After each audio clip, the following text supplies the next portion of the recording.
नमस्कार दोस्तों, आपका स्वागत है आपकी अपनी यूट्यूब चैनल बीपीएम नॉलेज में। आज हम लोग एसएससी के टॉप 50 क्वेश्चन करने वाले हैं, जो कि सभी एग्जामों के लिए बहुत ही महत्वपूर्ण रहने वाला है। अगर इनमें से किसी भी प्रश्नों का आंसर अगर आपको पता है तो आप कमेंट बॉक्स में दे सकते हैं। तो चलिए आज का वीडियो शुरू करते हैं। आज का पहला क्वेश्चन है, निम्नलिखित में से किसको सूर्य की ऊर्ध्वाधर किरणों कभी भी नहीं मिलेगी? निम्नलिखित में से किसको सूर्य की ऊर्ध्वाधर किरणें कभी भी नहीं मिलेगी? तो ये श्रीनगर को, इसका राइट आंसर ऑप्शन डी हो जाएगा। श्रीनगर को सूर्य की ऊर्ध्वाधर किरणें कभी नहीं मिलेगी। चलिए अगला क्वेश्चन देख लेते हैं। अगला क्वेश्चन है, भारत की जनसंख्या में ऋणात्मक वृद्धि दर किस दशक में दर्ज की गई थी? भारत की जनसंख्या में ऋणात्मक वृद्धि दर किस दशक में दर्ज की गई थी? तो यह की गई थी 1911 और 21 में। इसका राइट आंसर ऑप्शन सी हो जाएगा। 1911 से 1921 के बीच में भारत की जनसंख्या में ऋणात्मक वृद्धि दर दर्ज की गई थी। चलिए अगला क्वेश्चन देख लेते हैं। अगला क्वेश्चन है, निम्नलिखित में से कौन सा संसाधन अजैव और नवीकरणीय है? निम्नलिखित में से कौन सा संसाधन अजैव और नवीकरणीय है? तो यह जल, इसका राइट आंसर ऑप्शन बी हो जाएगा। जल यह अजैव और नवीकरणीय संसाधन है। चलिए अगला क्वेश्चन देख लेते हैं। अगला क्वेश्चन है, निम्नलिखित में से कौन सा नगर राष्ट्रीय राजधानी क्षेत्र में नहीं आता है? निम्नलिखित में से कौन सा नगर राष्ट्रीय राजधानी क्षेत्र में नहीं आता है? तो ये मथुरा नहीं आता है। इसका राइट आंसर ऑप्शन डी हो जाएगा। मथुरा यह राष्ट्रीय राजधानी क्षेत्र में नहीं आता है। चलिए अगला क्वेश्चन देख लेते हैं। अगला क्वेश्चन है, भारत की किस नदी को वृद्ध गंगा कहा जाता है?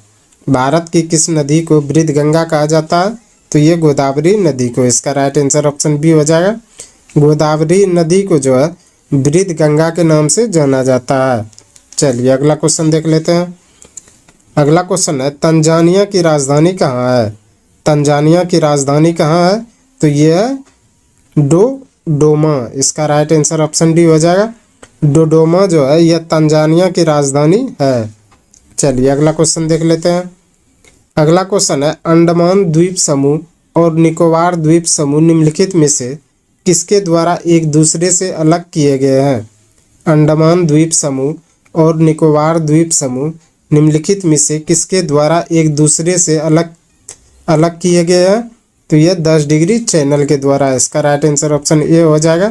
10 डिग्री चैनल के द्वारा अंडमान द्वीप और निकोबार द्वीप समूह को अलग किया गया है। चलिए अगला क्वेश्चन देख लेते हैं। अगला क्वेश्चन है, बोगोटा निम्नलिखित में से किस देश की राजधानी है? बोगोटा निम्नलिखित में से किस देश की राजधानी है? तो यह कोलंबिया की। इसका राइट आंसर ऑप्शन ए हो जाएगा। बोगोटा कोलंबिया की राजधानी है। चलिए अगला क्वेश्चन देख लेते हैं। अगला क्वेश्चन है, आतंकवाद से पीड़ितों का अंतर्राष्ट्रीय दिवस हर साल किस तिथि को मनाया जाता है? आतंकवाद से पीड़ितों का अंतर्राष्ट्रीय दिवस हर साल किस तिथि को मनाया जाता है? तो ये 21 अगस्त को। इसका राइट आंसर ऑप्शन बी हो जाएगा। 21 अगस्त को आतंकवाद से पीड़ितों को अंतर्राष्ट्रीय दिवस के रूप में मनाया जाता है। चलिए अगला क्वेश्चन देख लेते हैं। अगला क्वेश्चन है, डांस लिगोसी ऑफ पाटलिपुत्र पुस्तक के लेखक कौन है? डांस लिगोसी ऑफ पाटलिपुत्र के पुस्तक के लेखक कौन है? तो ये शोभना नारायण। इसका राइट आंसर ऑप्शन ए हो जाएगा। शोभना नारायण या डांस लिगोसी ऑफ पाटलिपुत्र पुस्तक के लेखक हैं। चलिए अगला क्वेश्चन देख लेते हैं। अगला क्वेश्चन है, पंचायती राज किस सूची में सम्मिलित किया गया है? पंचायती राज को किस सूची में सम्मिलित किया गया है? तो ये राज्य सूची में सम्मिलित किया गया है। इसका राइट आंसर ऑप्शन बी हो जाएगा। पंचायती राज्य को राज्य सूची में सम्मिलित किया गया है। चलिए अगला क्वेश्चन देख लेते हैं। अगला क्वेश्चन है, किसकी जन्म दिवस को राष्ट्रीय शिक्षा दिवस के रूप में मनाया जाता है? किसकी जन्म दिवस को राष्ट्रीय शिक्षा दिवस के रूप में मनाया जाता है? तो ये मनाया जाता है मौलाना अबुल कलाम आज़ाद के जन्म दिवस पर। इसका राइट आंसर ऑप्शन सी हो जाएगा। मौलाना अबुल कलाम आज़ाद के जन्म दिवस पर राष्ट्रीय शिक्षा दिवस मनाया जाता है। बात करें राष्ट्रीय शिक्षक दिवस के रूप में, तो वो डॉक्टर सर्वपल्ली राधाकृष्णन के जन्म दिवस पर। और यह राष्ट्रीय शिक्षा दिवस, दोनों अलग अलग है तो कंफ्यूज नहीं होइएगा, और जो है दोनों को याद कर लीजिएगा। शिक्षा दिवस जो है मौलाना अबुल कलाम आज़ाद पर, और शिक्षक दिवस जो है यह डॉक्टर सर्वपल्ली राधाकृष्णन के जन्म दिवस पर। तो चलिए अगला क्वेश्चन देख लेते हैं। अगला क्वेश्चन है, पृथ्वी के वायुमंडल की कौन सी परत रेडियो तरंगों को पृथ्वी के पृष्ठ पर परावर्तित करती है? पृथ्वी के वायुमंडल की कौन सी परत रेडियो तरंगों को पृथ्वी के पृष्ठ पर परावर्तित करती है? तो ये करती है आयन मंडल। इसका राइट आंसर ऑप्शन ए हो जाएगा। आयन मंडल जो है पृथ्वी के वायुमंडल में जो है यह रेडियो तरंग को जो है पृथ्वी के पृष्ठ पर परावर्तित करती है। चलिए अगला क्वेश्चन देख लेते हैं। अगला क्वेश्चन है, विशिष्ट सापेक्षता सिद्धांत के अनुसार निम्नलिखित में से क्या सापेक्ष नहीं है? विशिष्ट सापेक्षता सिद्धांत के अनुसार निम्नलिखित में से क्या सापेक्ष नहीं है? तो यह प्रकाश का वेग। इसका राइट आंसर ऑप्शन बी हो जाएगा। प्रकाश का वेग जो है विशिष्ट सापेक्षता के सिद्धांत के अनुसार जो है यह सापेक्ष नहीं है। चलिए अगला क्वेश्चन देख लेते हैं। अगला क्वेश्चन है, गैस के गुब्बारों में हाइड्रोजन गैस की जगह हीलियम गैस का प्रयोग क्यों किया जाता है? गैस के गुब्बारों में हाइड्रोजन गैस की जगह हीलियम गैस का प्रयोग क्यों किया जाता है? क्योंकि यह अदाहा है। इसका राइट आंसर ऑप्शन सी हो जाएगा। क्योंकि यह जो है अदाहा है, इसी के कारण जो है गैस के गुब्बारों में जो है हाइड्रोजन के जगह जो है हीलियम गैस का प्रयोग किया जाता है। चलिए अगला क्वेश्चन देख लेते हैं। अगला क्वेश्चन है, निम्नलिखित में से किसका पूर्ण अपवर्तनांक 1 के निकटतम होता है? निम्नलिखित में से किसका पूर्ण अपवर्तनांक 1 के निकटतम होता है? तो ये वायु का। इसका राइट आंसर ऑप्शन सी हो जाएगा। वायु का अपवर्तनांक जो है 1 के जो है निकटतम होता है। चलिए अगला क्वेश्चन देख लेते हैं। अगला क्वेश्चन है, माणिक यानी कि रूबी और नीलम किसके ऑक्साइड हैं? माणिक यानी कि रूबी और नीलम जो है किसके ऑक्साइड हैं? तो यह है एल्यूमिनियम के। इसका राइट आंसर ऑप्शन डी हो जाएगा। एल्यूमिनियम का ऑक्साइड कौन कौन सा है? तो माणिक और नीलम। चलिए अगला क्वेश्चन देख लेते हैं। अगला क्वेश्चन है, एक फोटो सेल में प्रकाश ऊर्जा को किस में परिवर्तित किया जाता है? एक फोटो सेल में प्रकाश ऊर्जा को किस में परिवर्तित किया जाता है? तो यह किया जाता है विद्युत ऊर्जा में। इसका राइट आंसर ऑप्शन डी हो जाएगा। विद्युत ऊर्जा में जो है एक फोटो सेल में जो है प्रकाश ऊर्जा को जो है परिवर्तित किया जाता है। चलिए अगला क्वेश्चन देख लेते हैं। अगला क्वेश्चन है, यूस्टोकिलिनिका मानव शरीर के किस भाग में स्थित होती है? यूस्टोकिलिनिका जो है मानव शरीर के किस भाग में स्थित होती है? तो ये कान में। इसका राइट आंसर ऑप्शन बी हो जाएगा। कान में जो है यूस्टोकिलिनिका मानव के शरीर में जो है कान में स्थित होता है। चलिए अगला क्वेश्चन देख लेते हैं। अगला क्वेश्चन है, यदि मनुष्य की एक ही आंख होती तो क्या होता? यदि मनुष्य की एक ही आंख होती तो क्या होता? तो इसका राइट आंसर हो जाएगा बी और सी दोनों। इसका राइट आंसर ऑप्शन डी हो जाएगा। बी और सी दोनों, जिसमें कि दृश्य क्षेत्र कम हो जाता और त्रिविमीय प्रतिबिंब दिखाई नहीं देता। यानी कि 3 साइड जो है दिखाई नहीं देता और जो है दृष्टि क्षेत्र जो है कम हो जाता यदि मनुष्य का एक ही आंख होता तो। चलिए अगला क्वेश्चन देख लेते हैं। अगला क्वेश्चन है, रुधिर स्कंदन में मदद करने वाला विटामिन कौन सी है? रुधिर स्कंदन में मदद करने वाला विटामिन कौन सी है? तो यह विटामिन के। इसका राइट आंसर ऑप्शन डी हो जाएगा। विटामिन के जो है रुधिर स्कंदन में जो है मदद करने वाला विटामिन है। चलिए अगला क्वेश्चन देख लेते हैं। अगला क्वेश्चन है, अनियत तापी प्राणियों के लिए निम्नलिखित में से कौन सा सही है? अनियत तापी प्राणियों के लिए निम्नलिखित में से कौन सा सही है? तो ये उनके शरीर का तापमान वायुमंडल के अनुसार बदलता रहता है। तो इसका राइट आंसर ऑप्शन बी हो जाएगा।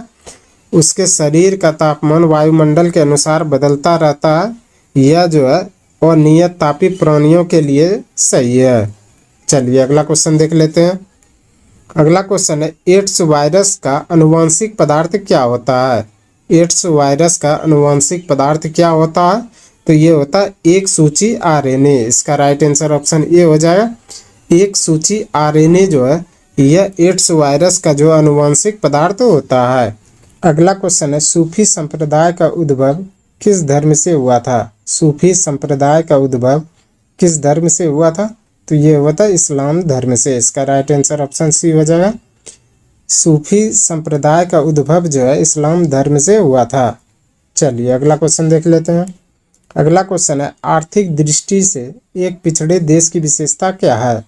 आर्थिक दृष्टि से एक पिछड़े देश की विशेषता क्या है, तो यह उपर्युक्त में से सभी, जिसमें प्रति व्यक्ति निम्न आय, निम्न मृत्यु दर और उच्च निरक्षरता, ये तीनों जो है यह आर्थिक दृष्टि से जो है पिछड़े देश की विशेषता है। तो इसका राइट आंसर ऑप्शन डी हो जाएगा। चलिए अगला क्वेश्चन देख लेते हैं। अगला क्वेश्चन है वासंदा राष्ट्रीय उद्यान किस राज्य में है। वासंदा राष्ट्रीय उद्यान किस राज्य में है, तो यह गुजरात में। इसका राइट आंसर ऑप्शन सी हो जाएगा। गुजरात में जो है वासंदा राष्ट्रीय उद्यान स्थित है। चलिए अगला क्वेश्चन देख लेते हैं। अगला क्वेश्चन है किस देश का झंडा दोहरे त्रिभुज के रूप में है। किस देश का झंडा दोहरे त्रिभुज के रूप में है, तो यह नेपाल का। इसका राइट आंसर ऑप्शन बी हो जाएगा। नेपाल का जो है झंडा दोहरे त्रिभुज के रूप में है। चलिए अगला क्वेश्चन देख लेते हैं। अगला क्वेश्चन है अष्टछाप की स्थापना किसके द्वारा की गई थी। अष्टछाप की स्थापना किसके द्वारा की गई थी, तो ये की गई थी आचार्य विट्ठलनाथ के द्वारा। इसका राइट आंसर ऑप्शन ये हो जाएगा। आचार्य विट्ठलनाथ के द्वारा जो है अष्टछाप की स्थापना की गई थी। चलिए अगला क्वेश्चन देख लेते हैं। अगला क्वेश्चन है बिहार में 1857 की क्रांति के नेता बाबू कुंवर सिंह का देहांत कब हुआ था। बिहार में 1857 की क्रांति का नेता बाबू कुंवर सिंह का देहांत कब हुआ था, तो ये हुआ था 26 अप्रैल 1858 को। इसका राइट आंसर ऑप्शन बी हो जाएगा। 26 अप्रैल 1858 को जो है बिहार में 1857 की क्रांति का नेता बाबू कुंवर सिंह का देहांत हुआ था। चलिए अगला क्वेश्चन देख लेते हैं। अगला क्वेश्चन है बहावी आंदोलन का मुख्य केंद्र था। बहावी आंदोलन का मुख्य केंद्र कहाँ था, तो यह था पटना में। इसका राइट आंसर ऑप्शन बी हो जाएगा। पटना में जो है बहावी आंदोलन का मुख्य केंद्र था। चलिए अगला क्वेश्चन देख लेते हैं। अगला क्वेश्चन है निम्नलिखित में से कौन कर्नाटक संगीत की त्रिमूर्ति में से एक है। निम्नलिखित में से कौन कर्नाटक संगीत की त्रिमूर्ति में से एक है, तो ये है त्यागराज। इसका राइट आंसर ऑप्शन सी हो जाएगा। त्यागराज जो है कर्नाटक संगीत की त्रिमूर्ति में से एक है। चलिए अगला क्वेश्चन देख लेते हैं। अगला क्वेश्चन है बिहार राज्य के किस जिले का जनसंख्या घनत्व सबसे अधिक है। बिहार राज्य के किस जिले का जनसंख्या घनत्व सबसे अधिक है, तो यह शिवहर का। इसका राइट आंसर ऑप्शन बी हो जाएगा। बिहार में शिवहर जिले का जो है जनसंख्या घनत्व सबसे अधिक है। चलिए अगला क्वेश्चन देख लेते हैं। अगला क्वेश्चन है यदि चंद्रमा पर बम विस्फोट हो तो उसकी आवाज़ पृथ्वी पर कितने समय बाद सुनाई देगी। यदि चंद्रमा पर बम विस्फोट हो तो उसकी आवाज़ कितने देर बाद जो है पृथ्वी पर सुनाई देगी, तो इनमें से कोई नहीं। इसका राइट आंसर ऑप्शन डी हो जाएगा, क्योंकि यदि चंद्रमा पर बम विस्फोट होता है तो उसकी आवाज़ पृथ्वी पर जो है सुनाई नहीं देगी। चलिए अगला क्वेश्चन देख लेते हैं। अगला क्वेश्चन है पीतल एक मिश्र धातु है जबकि वायु है एक क्या है। पीतल एक मिश्र धातु है जबकि वायु एक क्या है, तो यह मिश्रण। इसका राइट आंसर ऑप्शन बी हो जाएगा। पीतल मिश्र धातु है तो वायु जो है एक मिश्रण है। चलिए अगला क्वेश्चन देख लेते हैं। अगला क्वेश्चन है इंसुलिन की कमी के कारण होने वाला रोग है। इंसुलिन की कमी के कारण होने वाला कौन सा रोग है, तो यह डायबिटीज। इसका राइट आंसर ऑप्शन बी हो जाएगा। इंसुलिन की कमी से जो है डायबिटीज रोग होता है। चलिए अगला क्वेश्चन देख लेते हैं। अगला क्वेश्चन है किस ताप पर H2O का घनत्व अधिकतम होता है। किस ताप पर H2O का घनत्व अधिकतम होता है, तो ये 39.2 डिग्री फ़ारेनहाइट पर। इसका राइट आंसर ऑप्शन बी हो जाएगा। 39.2 डिग्री फ़ारेनहाइट पर जो है H2O का अधिकतम घनत्व होता है। चलिए अगला क्वेश्चन देख लेते हैं। अगला क्वेश्चन है, निम्नलिखित में से कौन स्तनधारी नहीं है? निम्नांकित में से कौन स्तनधारी नहीं है? तो ये मगरमच्छ स्तनधारी नहीं है। इसका राइट आंसर ऑप्शन सी हो जाएगा। मगरमच्छ जो है यह स्तनधारी नहीं है। चलिए अगला क्वेश्चन देख लेते हैं। अगला क्वेश्चन है, निम्नलिखित विद्युत चुंबकीय तरंगों में से किसकी तरंग दैर्घ्य अधिकतम होती है?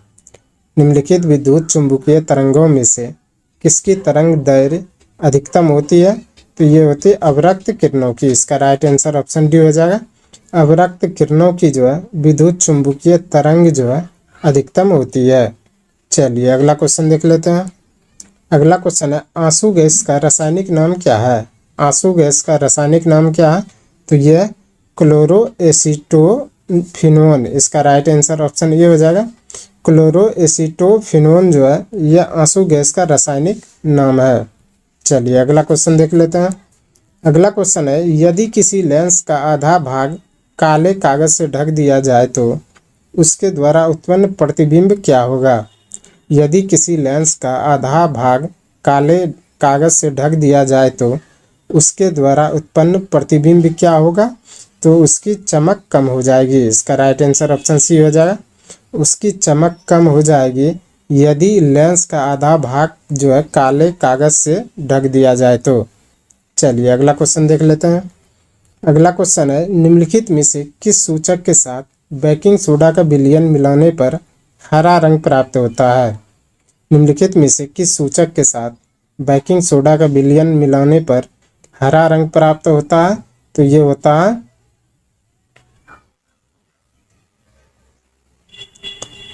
चाइना रोज के कारण। इसका राइट आंसर ऑप्शन डी हो जाएगा। चाइना रोज के कारण जो है किसी सूचक के साथ बेकिंग सोडा का विलयन मिलाने पर जो है हरा रंग प्राप्त होता है। चलिए अगला क्वेश्चन देख लेते हैं।